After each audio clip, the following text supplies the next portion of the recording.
Thank you, Professor Lewis, Kamisa, and I hope I don't murder your name. Achere? Achaleke. Achaleke. My name is Ishmael. I'm originally from Uganda. Thank you very much, Human Rights Watch, for the invitation. And I stand here on a very cold morning, knowing that there are two Ugandan members of parliament that have been in jail for over a year. Members that were elected by their constituents, Alan Sewanyana and Mohamed Segirinya. I stand on this cold morning,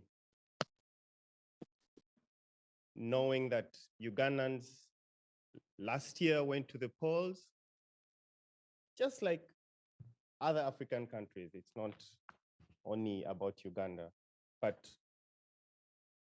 and the US State Department, and the people, I had a chance to have been a couple of meetings last week.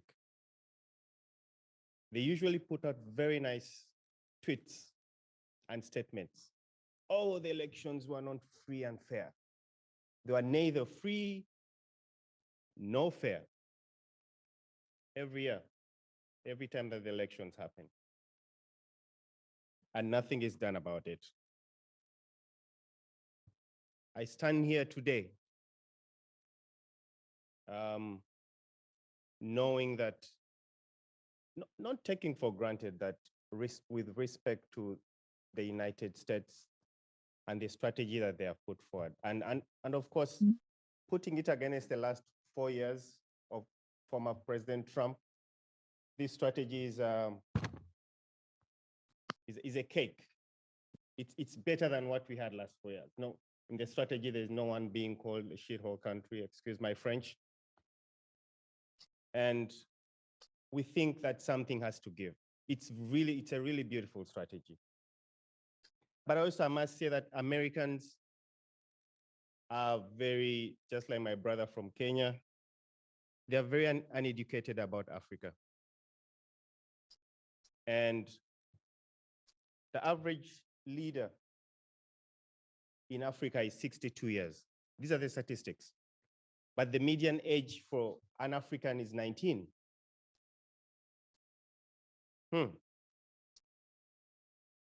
Africa has a population of 1.3 billion people, and it's growing faster than any other continent. And this is something at the backdrop on when they were making this, this strategy, because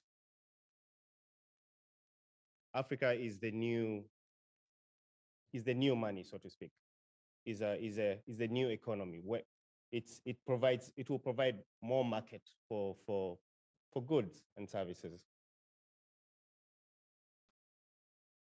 The greatest resource of Africa is the people, it's us. That's the number one resource. If we don't, and by we, all of us in this room, if we don't tap into that, then the world is going to have some turbulence going forward. In Africa, the US has struggled to clearly define its strategic interests beyond the obsession of short-term stability and prop-ups.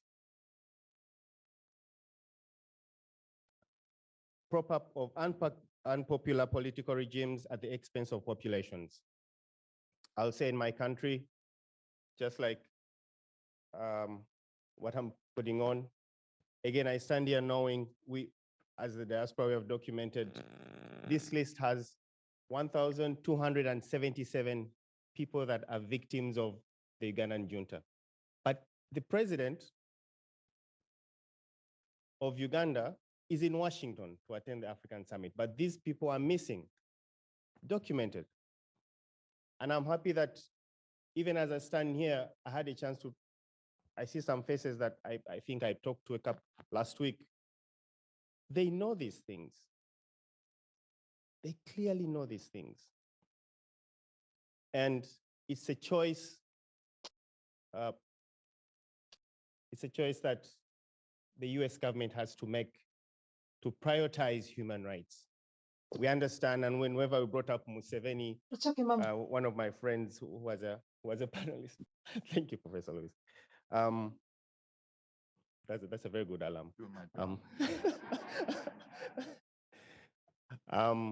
You said you cannot survive when you're in Uganda, and yes, it's not easy to be Ugandan with the current regime. We know that the strategy for the US keeps changing depending on the circumstances. It's not the same strategy that it was maybe in the 1960s, because in the 1960s, the climatic change was not a very big factor. But now human rights violation is a very big factor. And even the growth of China and Russia, I'm really trying not even to say the two names, with their record on human rights, makes the big boy in the club, US, the big boy in the club has to do something about it. Otherwise, if China keeps investing and the big boy doesn't say anything, then the bully in the room is going to keep growing and growing. As I use my last minute, these are the few questions I have for the strategy, the new US strategy on Africa. And I don't even know why Africa has 55 countries. Why is the strategy looking at only sub-Saharan Africa? And yet, the summit is inviting African leaders. So what happened to the last 7 countries? I don't know.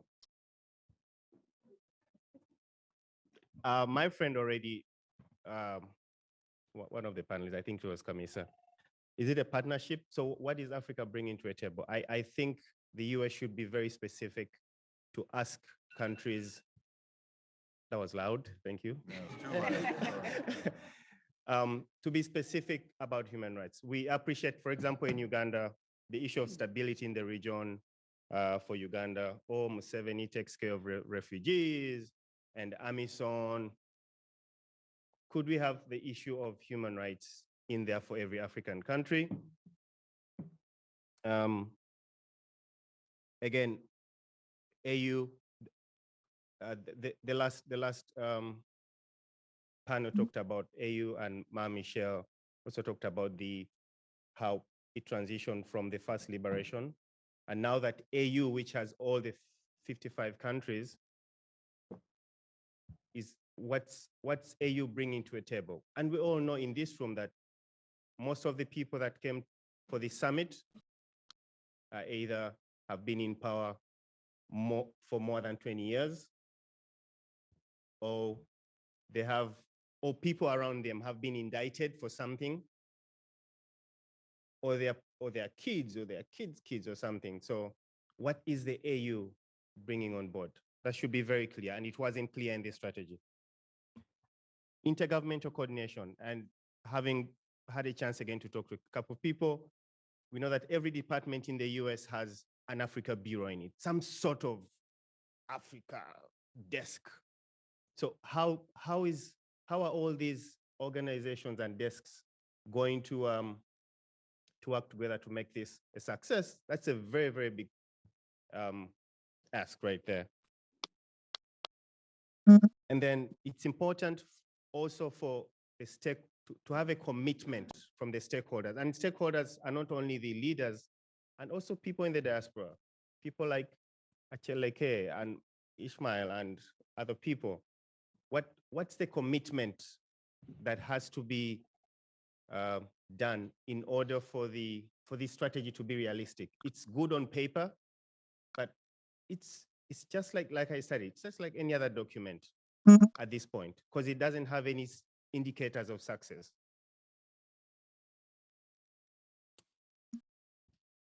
The strategy, Professor Lois, does not address gender issues. There's nothing on gender, women and gender, education, health. And we know that in Africa, women are very, very, women are very, very critical piece in Africa.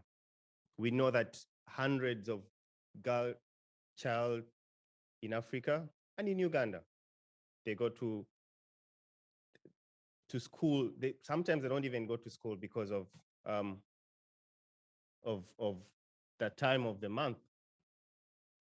And so the strategy does not in any way prioritize the role of women. And I don't know if that's something that should be noted. And very, very, very lastly, I have two quotes. In 2022, this year, the Freedom House classified that only 8 sub-Saharan countries are free. This year, only 8 sub-Saharan countries are free. And that is the fewest since 1991. And the gap between public aspirations, the closing civic space in some countries, like Uganda, has given rise to an increased volatility and a wave of protest movements, like that of People Power that I'm putting on right now. Not everything that is faced can be changed, but nothing that can be changed until it's faced. And that's James Baldwin. Thank you very much.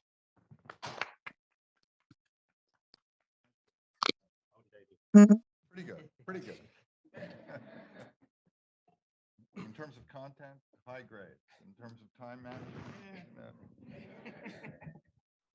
speaking as somebody who's never had a problem on the panel.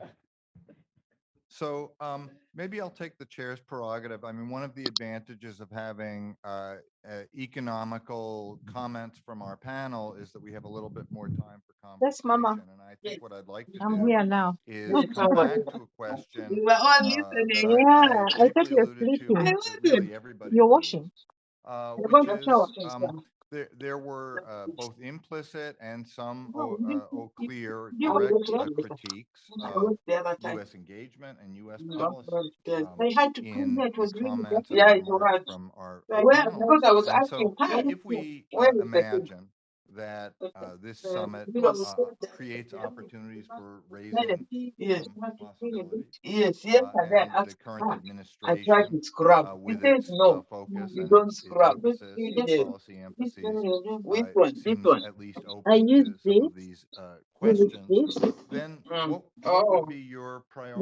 What would be your thoughts on the way forward in terms of U.S. relations with countries in the continent that would properly prioritize human rights? And the other thing I'll just mention, or the other element I'll just mention, because everybody also alluded to it, and it's the key question I think that hovers over this particular dialogue, which is in the impetus for this summit, obviously, U.S. policy is animated by great power competition.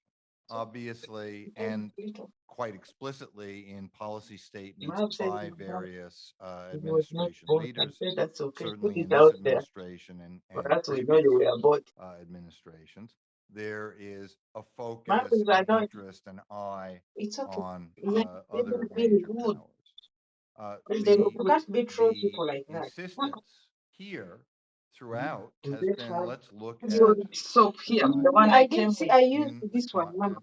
on the ground. What are the various